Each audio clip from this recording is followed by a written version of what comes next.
Moses was a leader. He was a leader. Title or not, he was a leader. There is a distinction between titles and leadership.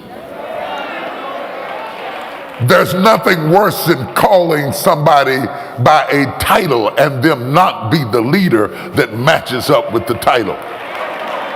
In this channel, we're going to be bringing in important personality, professionals, authorities in various fields like in finance, in business management, to coach and mentor us. All right, we all going to be learning together. So do well to follow this channel, subscribe to this channel, hit the notification button, give this video a like.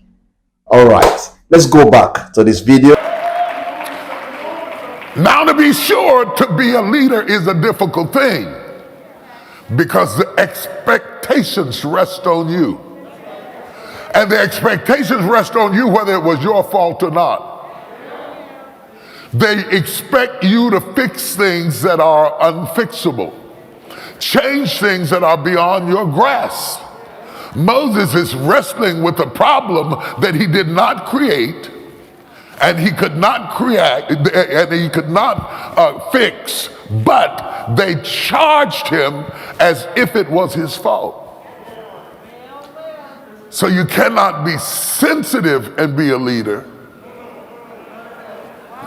You have to be tough enough to understand that you don't respond to every accusation and allegation, because sometimes the question has more to do with the questioner than it does you.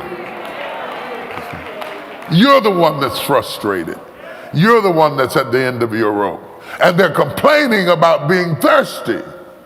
And I thought to myself, if there was no water, then wasn't Moses thirsty too?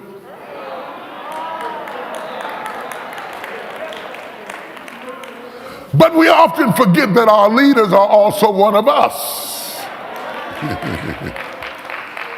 And we expect them to be superhuman as if they have no need. But in reality, if there was no water to drink, then Moses' mouth was dry too. And often the challenge with being a leader is that you are exempted and opted out of the opportunity to be human.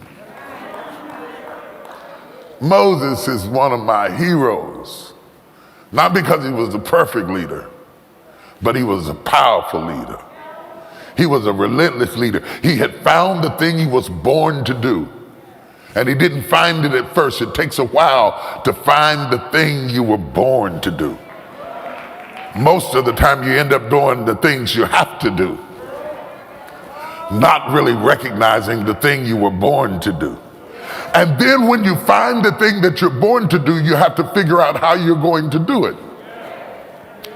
Because there are lots of ways to do it. Here's the first indication of a leader. You must be willing to be unorthodox. There's nothing worse than putting a person into leadership who is more worried about fitting in than they are standing out. Unorthodox, really in its origin, means to be out of the ordinary, not the previously accepted ideology, not mimicking the methods of the people who are surrounding you. All of our great leaders throughout history were always unorthodox, rule breakers. If you expect to be written about, you got to be willing to break some rules. If you're more concerned about fitting in, then just be the status quo. But nobody writes about people who followed the status quo. When Martin Luther tapped the 96 Thesis on the door of the church, as history proclaims that he did, if he did that, he was willing to be unorthodox and was ridiculed and was criticized. And they tried to kill him because he wouldn't act like one of them. Martin Luther was an unorthodox leader. Martin Luther King Jr. was an unorthodox leader. He didn't quite fit in with Malcolm. He didn't quite fit in with the Panthers. He didn't quite fit in with the generation before him. His method of courage, like the Panthers, coupled with peace, like a Christian, made him an oddity. Are you willing to be odd?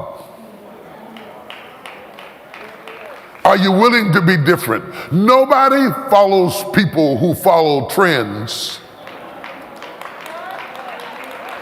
A great leader creates trends, stands out, does things differently. Moses, in my estimation, is one of the greatest leaders of the Old Testament.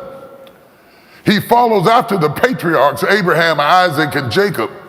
But he is a great, great leader, so much that God protected him all of his life. Not that he didn't have peril, not that he didn't have a rough childhood, not that he wasn't denied the right to grow up in a normal Israelite family. All of that was taken from him. But all of that has something to do with how God shaped him.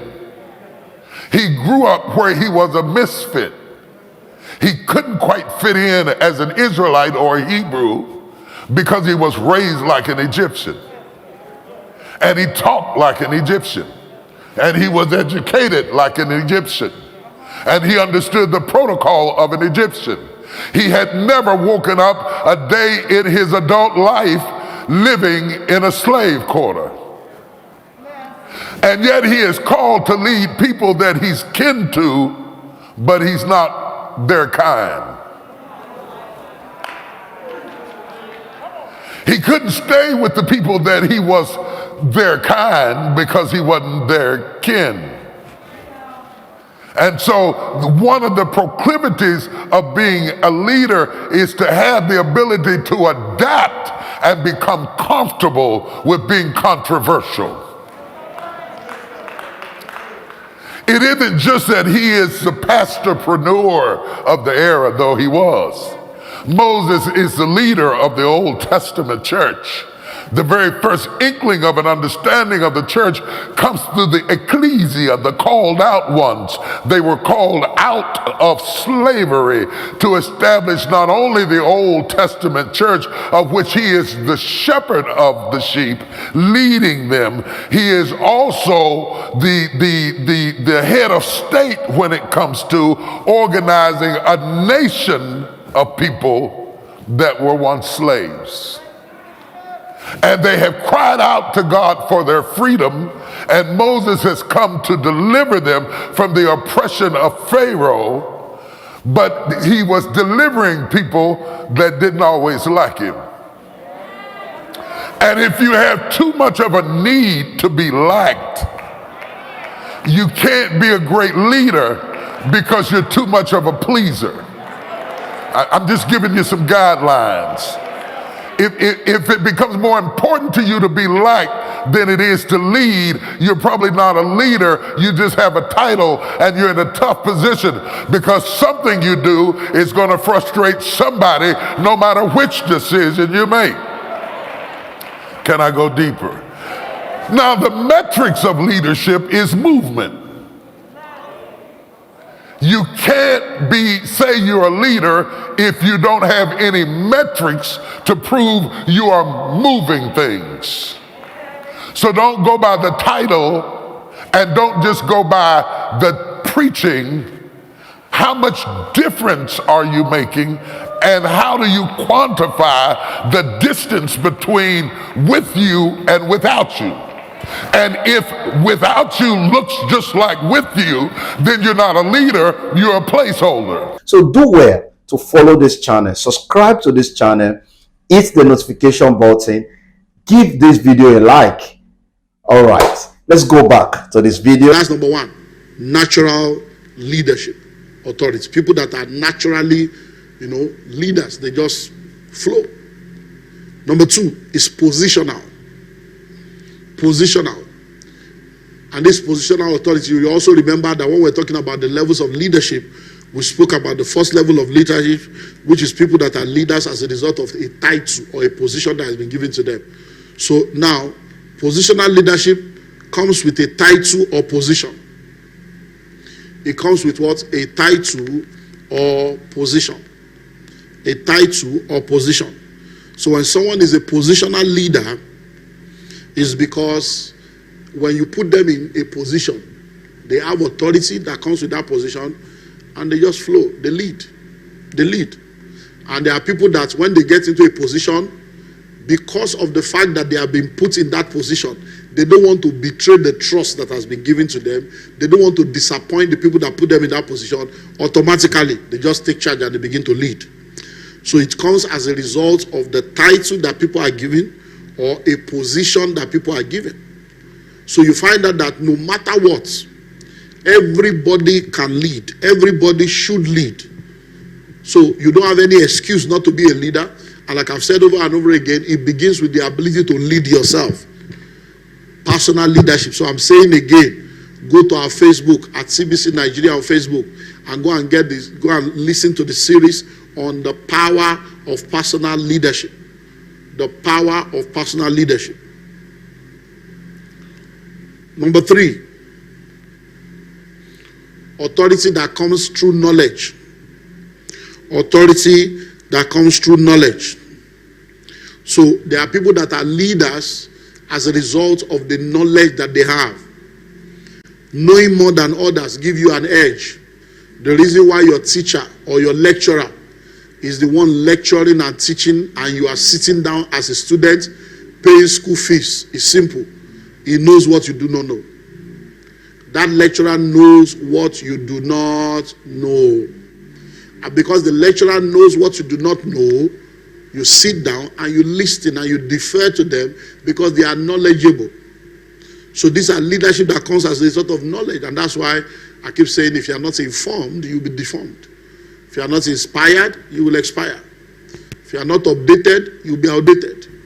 If you are not in the know, you cannot be in the flow. What you know determines how far you go. Because those who know rule over those who do not know. So, number 3 is what? Knowledge. So, authority that comes as a result of knowledge. Number 4 is situational authority. Situational leadership authority. And this is an authority that comes as a result of circumstances and situations that elevate you above other people.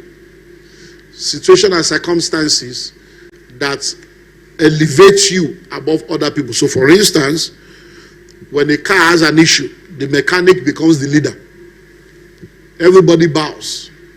Oh, I have PhD. Repair the car now. Do you know who I am? Repair the car now. Who I am. Who I am. You will just remain in the bush there. So if in a vehicle we have a professor, we have a doctor, we have a lawyer, we have a governor, we have a man of God, we have all kinds of people there, and the car breaks down in the middle of the forest, and only one person is a mechanic. What happens? Everybody will bow to the mechanic. The pastor will be praying for the mechanic. The doctor and the lawyer will be encouraging the mechanic. Everybody will say, my brother, well done, well done, well done. The Lord is your strength. It is well with you. Receive grace. Because the guy becomes the leader at that point. So when it comes to leadership authority, some people's leadership authority is situational. It comes through situations. Number 5, relational authority. These are leadership authorities that come as a result of relationship. As a result of what? Relationship. So when you have built a relationship that gives you influence, when you have built a relationship that gives you what? Influence, then you have authority. So for instance, there are people you have authority over or you relate with, and by virtue of that your relationship, you have been able to have a level of authority and influence over them. Number 6, proximity. Proximity. When people borrow authority by closeness to the leader. When people borrow authority by closeness to the leader. So when you are close to someone, and by virtue of that proximity, you now have authority. So for instance, as the overseer, there are people that work with me. People that work with me, because they work with me, they have a level of authority that is just because you are in the office of the day you leave the office of the overseer or you stop working for the overseer, that authority is gone. So if someone is working with me now, maybe my PA has a level of authority to say, okay, don't worry, he will see you, he will not see you. Oh, come this day, come and see him. Oh, sir, there's somebody that needs to see you. I think you should see this person. So they have that kind of authority. But you need to understand that, or like all these protocol guys now, protocol lady, that because they are proximity to men of God, and then you see them, hey, stop, hey, oh, stop there, hey, and they are stopping people, everybody's obeying them. For them to now think that, when I stretch my hand like this, they will stop. When I say stop like this, they stop. And think that they can now meet you at the bus stop and tell you, hey, stop there. They will realize that they have left the proximity. The authority does not get to that level. So they need to understand, you need to understand. Because sometimes when people are close, you know that because people are close to us, like all these protocol people now, a lot of people believe that they are like men of God. When you say a protocol man or protocol woman, say, these are the people that move with pastors. They are men of God, they are women of God, they are spiritual people. I'm not saying they are not spiritual, but if you equate the fact that they are carrying a pastor's bag and now use that to say they are spiritual, you can get into trouble. I remember years ago, someone that was working with me ended up proposing to someone, and the person said yes. And they started the relationship. And they came to introduce themselves to me. That they are in a relationship. I say, oh, no problem, God bless you. What am I going to say? I pray for them. I appreciated them. And then a while later, the lady now came and started complaining. I said, what happened? He said, that I'm just realizing this, I'm just realizing that. I'm just realizing. I said, what are you realizing? But you saw him before you went ahead now. So why are you now that? I say, because he was working with you, he was like, I thought he was like your second in command. So from my point, if he's working with you that close, it means that next to you is the one. So I just use that to say, okay, if he's working with you, I say it's just a staff. It's nothing, I don't know what you mean. He's a staff, and by virtue of his job, he has to be close to me. So it doesn't mean anything. You are the one that went to overjump. So you have the way you lay your bed is the way you lie on it. So as a pastor now, I have people selling my book. Because the guy is selling my book, he will be in the same car with me if we are going for a program now. And he will be selling book. I will go and meet him, he will call me, I will pick his call, I will tell him what to do. So does that mean that he's a man of God? He's the assistant general overseer? So leadership by proximity. If you don't understand it, you can get yourself into trouble. And I've seen that happen a lot of times. So don't get it twisted. I've seen people that have married people because they thought, oh, they are close to this person, they are close to this person. And then when they enter marriage, their eye clear that functioning by proximity authority does not mean the person themselves has the substance to lead.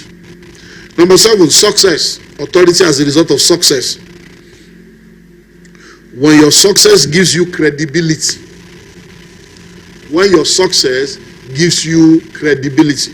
So this one, you have authority derived from the kind of result that you have given. So as a successful person, that success is giving you proximity. So when your success gives you credibility, then you begin to have authority. So people just respect you because you are producing. When we looked at the levels of leadership, we saw the level of leadership that comes as a result of producing results. Then we saw the one that comes as a result of reproducing, that's producing people that produce results. Now, that's what happens here. So when your success gives you credibility and you become successful and people trust you and they believe in you because you are successful. Number 8, when those you mentor submit to, so it's mentoring authority. Mentoring authority, that's authority that is derived from mentorship. Authority that is derived from mentorship. Authority that is derived from mentorship. Now, when this happens, it's because those you mentor have chosen to submit to you. So it's like they permitted you to lead them. They came to you, be my mentor, and then they submit to your mentorship. So that is mentoring. So you derive your authority from mentorship. when those you mentor submit to you. Number 9 is authority, leadership authority derived by seniority.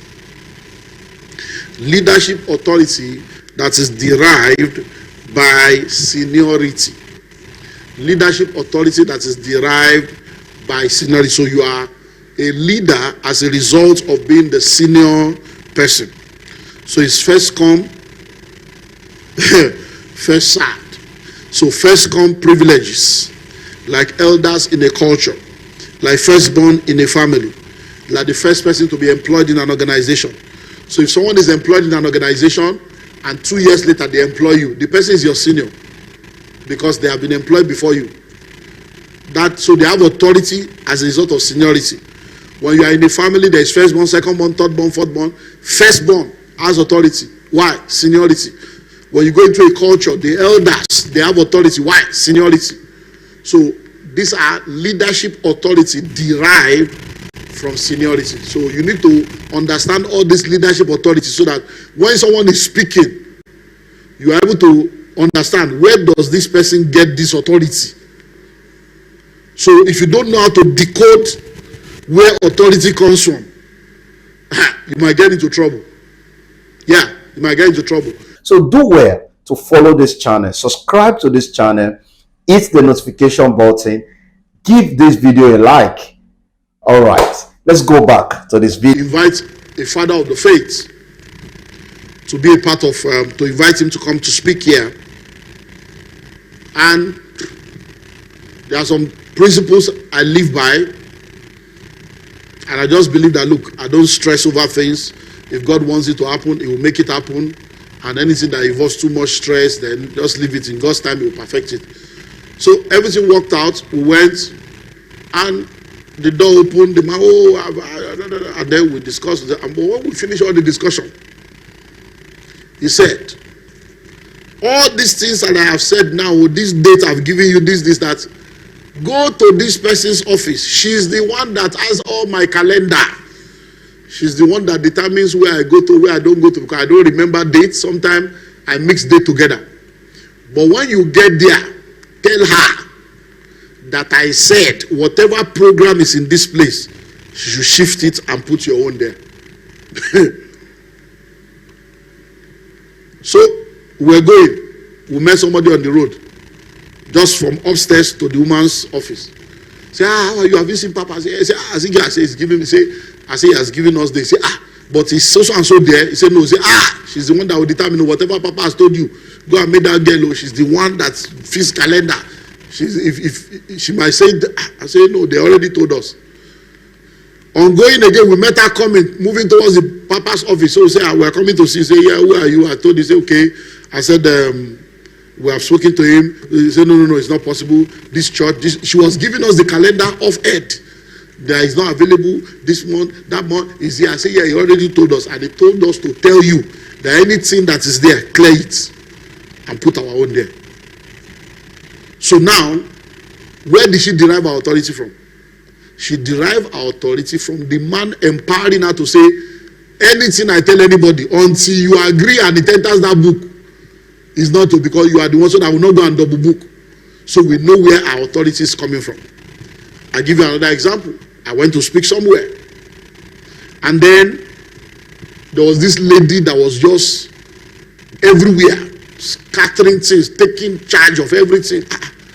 And then, of course, she was good to me. She treated me well with honor, dignity, went the extra mile. But you know, the way my spirit was just... So I asked, this person was talking. They said, I know, she's the one in charge of anything she says goes. So in my mind, I'm like, where does this person derive this authority from? So I asked the person that was the one that facilitated my coming as well. I said, I thought you said that this person is the chairman. I said, chairman. I said, that lady, what is her position in the committee? He said, so I say, I'm the position. She doesn't have position, no. But whatever she says, go. If you say it's not happening, it's not happening. I say, hey. I said, okay, no problem. He said, why? I said, no, that what is coming to my mind, let me not say it, but it is well. 3 or 4 months later, my friend called me. He said, my friend, that girl that you are talking, now the man girlfriend, now his side chick. Can you imagine? His wife don't catch them. I said, now that is where she derived the authority from. She must have derived the authority from somewhere to be, you are not a coordinator of the committee and you are controlling things.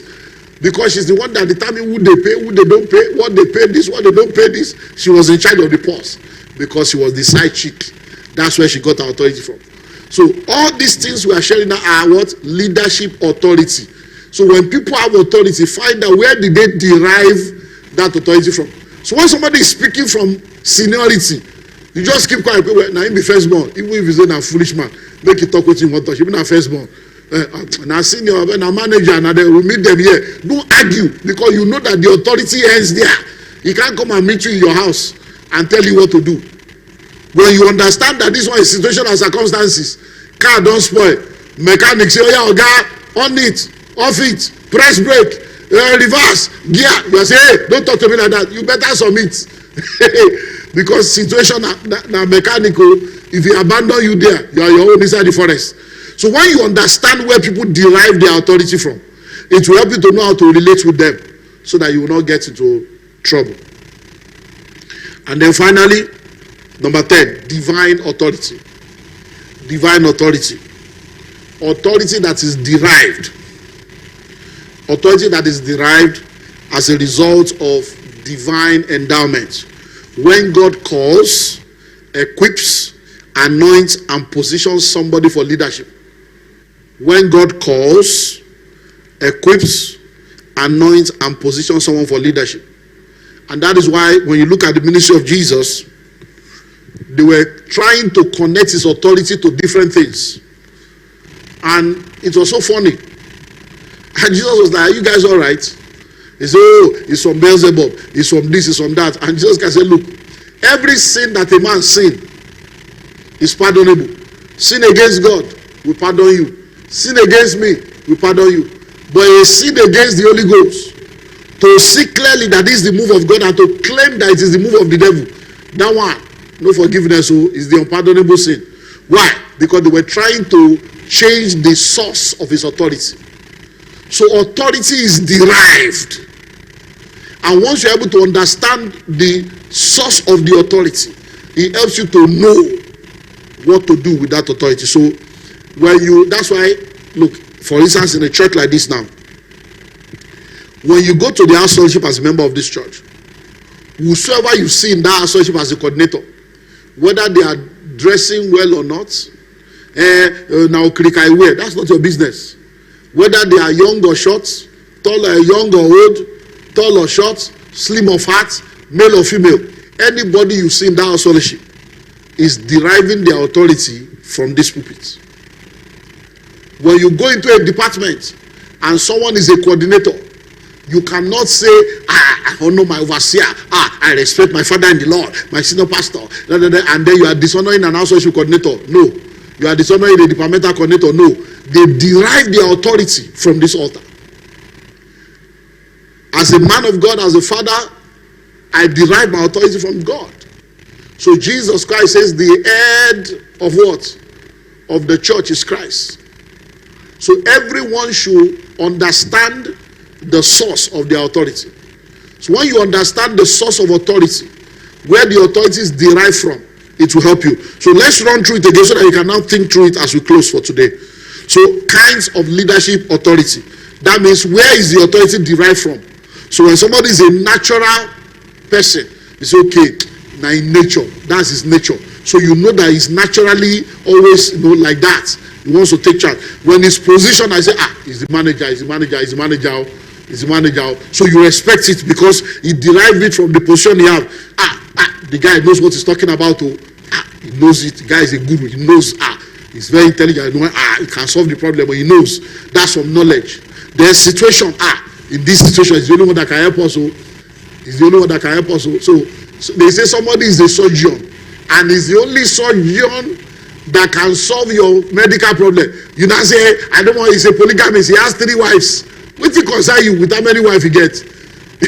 He gets 3 wives. Did he tell you that he's a pastor? Is he a man of God? He said he has 3 wives. What has 3 wives got to do with being a surgeon? So you know that his situation, you derive his authority not from pastoring, but from his surgical expertise. Then relational. You say, oh no, it's my G, I love him, I respect him. No, don't worry, let him live. So you know, proximity. You know that, oh no, it's my PA. No, you have to go see him, drop the letter, he will do this, he will do that. It's proximity. Oh, that's the protocol officer, don't worry, he's going to tell you when to come. That's proximity. Success, the guy has produced result. Oh, the guy, he did this, he did this, he did this, he did this, he did this. So by that, you do, then mentoring. You submitted to him, you saw what he was doing, you wanted to produce his result, and you came to submit. And now you see the results. And then seniority. It's my elder brother. Oh, he came here before me. He was here. Oh, we met them here. Oh, they are the elders of the town. And then divine. God has empowered or endowed the person to do that. God has empowered and endowed the person to do that. So these are levels of leadership authority, and it's very, very important for you to note that. And I pray that every one of us will fulfill our purpose in life, and every one of us will walk in the dimension of authority that God has ordained for us to walk in Jesus' name.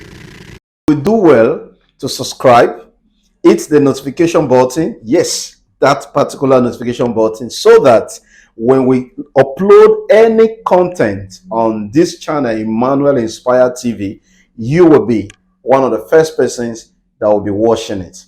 Leave a comment below. Let's read from